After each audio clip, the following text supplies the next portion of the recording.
Bonjour tout le monde, bienvenue aujourd'hui. Nous avons rédigé à l'endroit de nos enseignants, à l'endroit de tous ceux-là qui ont opté pour ce métier noble, l'enseignement, car hier, 5 octobre, était la journée internationale des enseignants. Alors, se célébrait une cérémonie en vue de rendre hommage à ces derniers.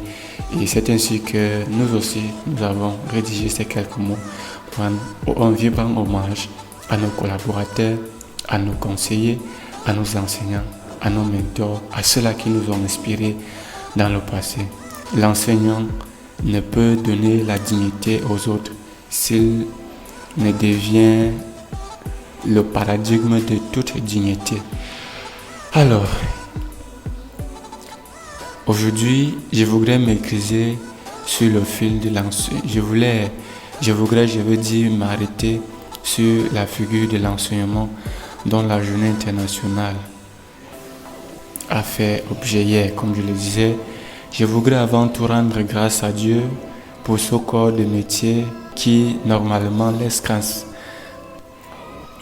transparaître une certaine noblesse au point où l'on peut dire que c'est la noblesse de l'enseignant qui fait des hommes nobles dans une société.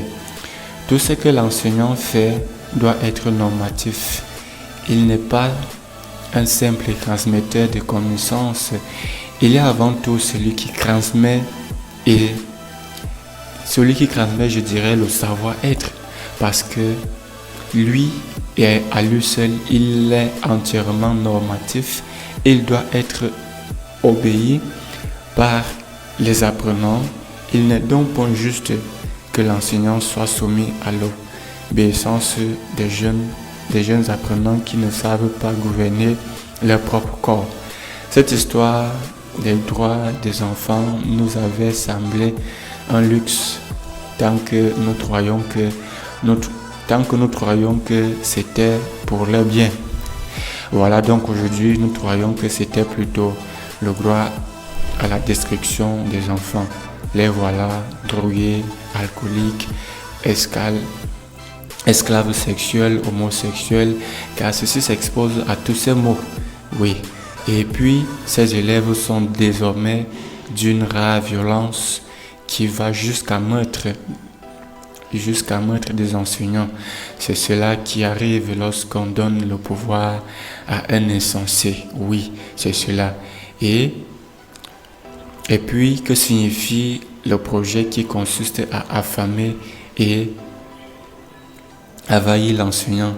Mal payé, il mange mal et ressemble au jeu de la République. Il va toujours à pied sombre, sans carburant, et ses vieilles chaussures sont inclinées devant ses élèves, souvent plus riches qu'eux. Il faut que soit restaurée la dignité de l'enseignant pour que soit restaurée la dignité de l'homme. Nul ne peut donner la dignité aux autres s'il ne doit le paradigme de cette dignité.